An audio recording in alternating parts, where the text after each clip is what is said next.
Help me welcome Mona Vijayakar to represent the Hindu Speakers Bureau.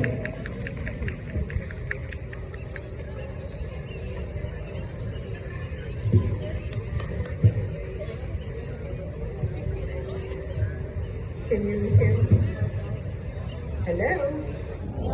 Can you guys hear me? All right, thank you. Oh my goodness, wow, what a presentation.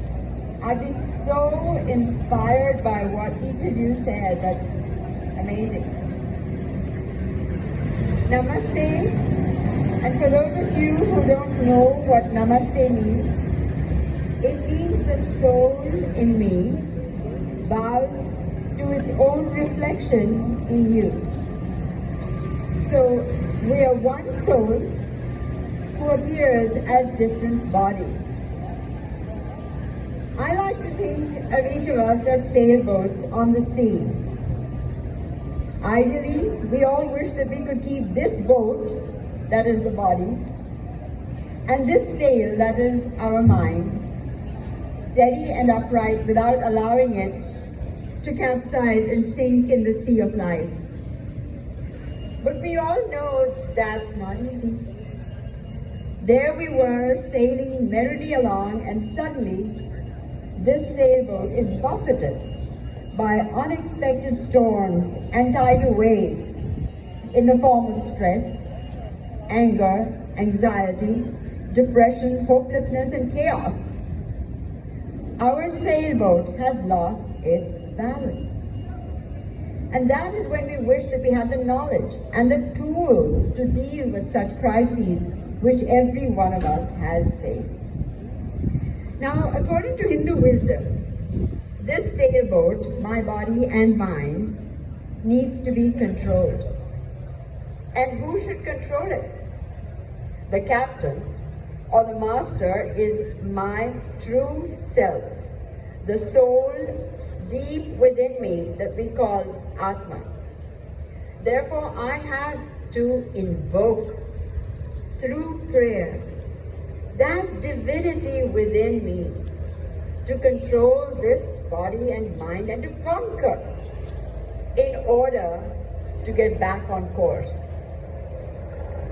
I cannot allow this obstinate sail, that is my mind, to turn every which way it pleases.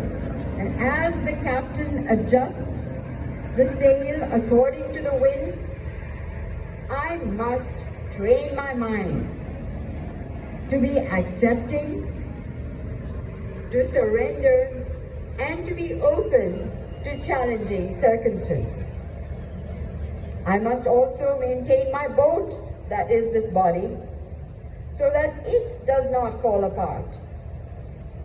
So what I believe is that when we turn, the world turns with you. You must make that U-turn. You need to write a book. So how do we achieve that?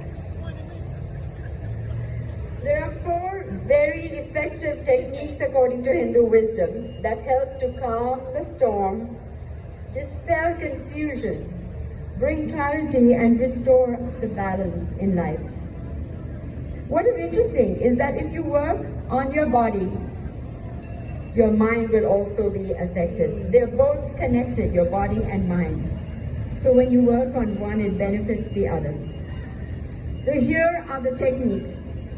First, we have breath control, which is pranayama, and meditation, which is dhyana. And this involves sitting in silence and watching our breath, watching our thoughts with your eyes closed. It settles the mind and relaxes the muscles, and that leads to expelling toxic thoughts as well as toxic matter. Building strength and muscle through yoga leads to the release of hormones that uplift the spirit and add energy. Eating food that increases positivity, we call it Ayurveda, the science of longevity. So we avoid foods that cause lethargy and anxiety And fasting is also a great way to detox the digestive system. Another technique is seva, which is selfless service. Serving others and helping those in need distracts the obsessive mind from being caught in a self-centered, negative spiral. It also encourages social engagement, for isolation can be debilitating for an uncontrolled mind. Serving others, irrespective of who they are, teaches us tolerance, brings joy, and helps to expand our sense of belonging. Hindus refer to that as Vasudhaiva Kutumbakam. The world is a family. Now, the Hindu calendar offers regular opportunities throughout the year to reset that button in our lives. At the core of our festivals is a very important and recurring purpose: the battle of good over evil. But that evil refers to our weaker instincts that are caused by an uncontrolled mind and a weak body.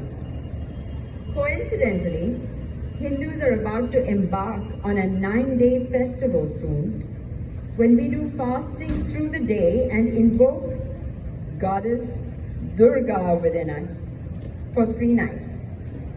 Durga represents the power to dispel inertia, procrastination, and lethargy. She annihilates boredom. And on the next 3 days, we fast and invoke Goddess Lakshmi within us. She represents all of the abundance in our life, so it is a time to count our blessings and offer gratitude to the cosmos.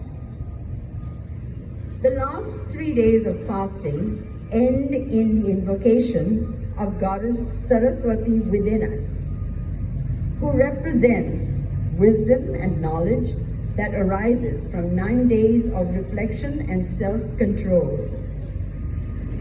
These festive occasions may have lost their true significance as people continue to indulge in superficial joys.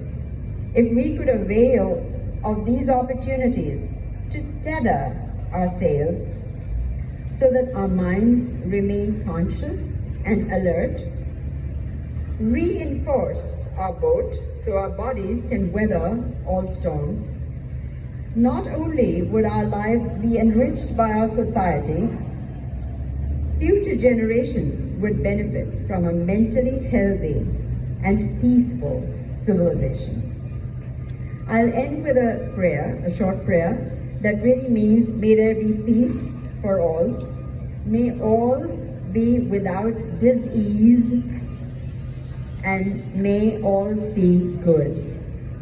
And we wish everyone in Israel and Palestine today to let us pray. Om Sarve Bhavantu Sukhinah, Sarve Santu Niramayah, Sarve Bhadrani Pashyantu, Ma Kaschit Dukha Bhag Bhavet.